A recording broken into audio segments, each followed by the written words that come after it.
Bonjour à tous. Le vivre durement aujourd'hui pour vivre mieux demain devient vivre mortellement à l'instant même au Congo. Dans le cadre de la conservation du pouvoir, M. Sassou a choisi le silence, lui comme son fils. Ils sont terrés dans un silence mortel. Personne ne parle depuis. Mais M. Sassou nous prépare une véritable entourloupe. Il prépare une prise d'otage. L'otage sera lui-même M. Sassou. Je précise bien, l'otage sera M. Sassou. Il a choisi ses bourreaux lui-même. Il sera secouru non par le chef d'état-major, mais par son fils, qui a concocté son équipe de secours. L'équipe est composée des Rwandais, comme d'habitude, des Ougandais, des Centrafricains. Ils sont 3000 déjà placés à Brazzaville en attente. Pendant que son fils va chercher à libérer son fils entre les mains des otages, il va procéder par élimination physique de Pierre Ngolo, de Jidéo, du général Okoye et de Clément Mirassa. Plus certains dont j'ignore les noms. Tout ça pour cacher la situation financière et économique désastreuse.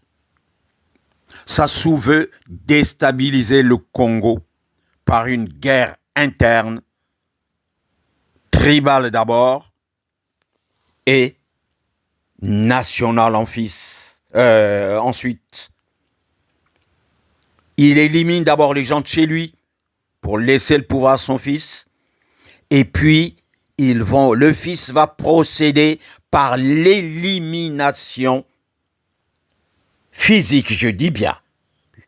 C'est-à-dire tuer les têtes d'affiche, les cadres de chaque région. Tous ceux qui émergent dans chaque région, il les tue tous.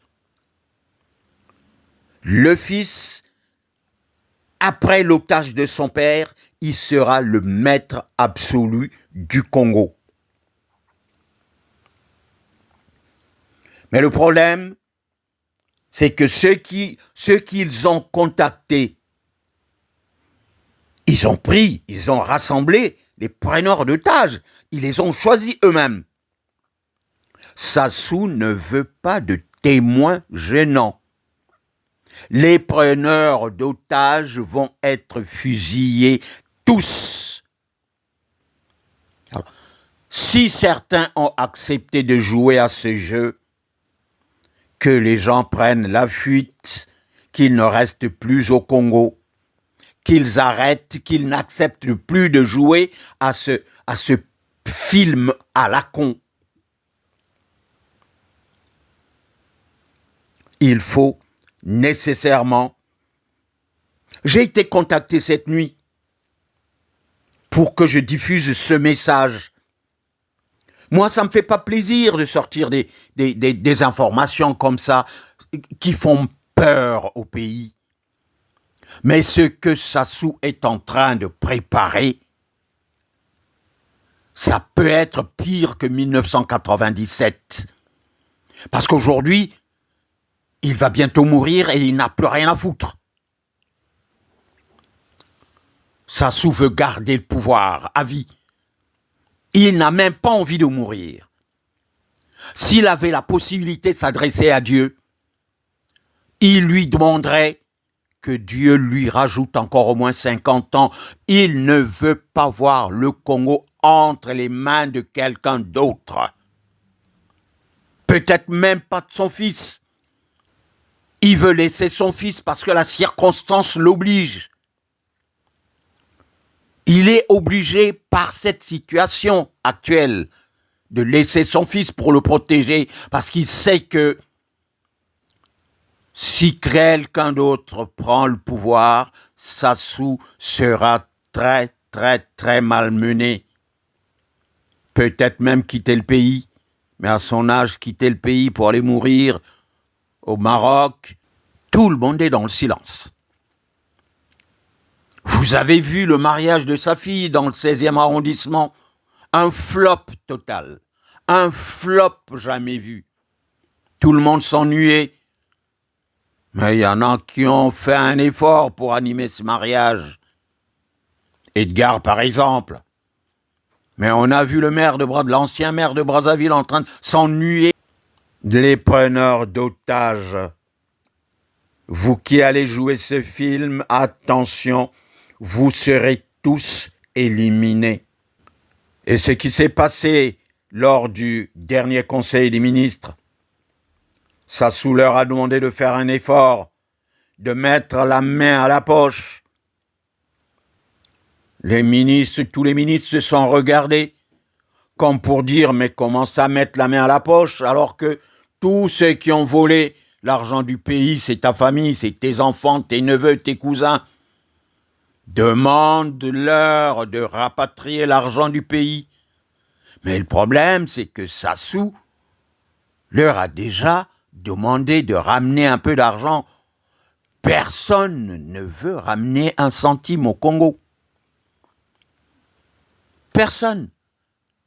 Ni Bouya, ni Kiki, ni Ondongo, ni Ominga. Personne n'accepte tout ce qui est Sassou.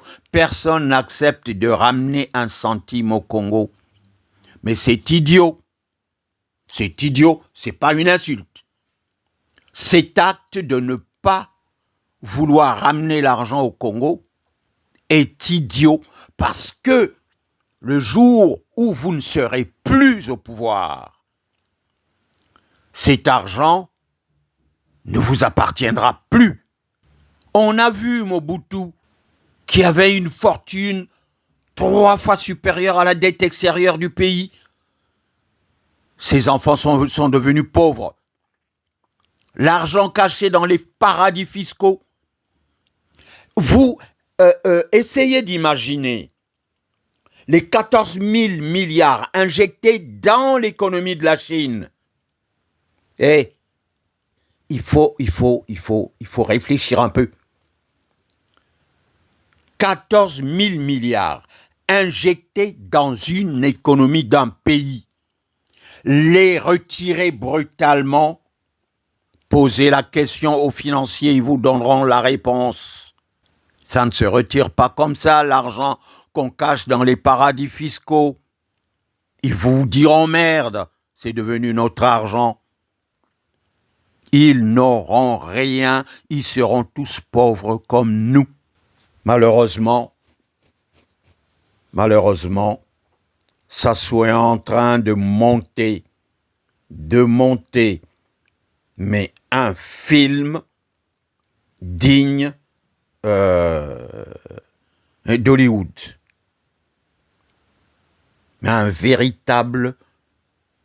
long métrage que nous n'avons jamais vu au cinéma ABC à mon époque.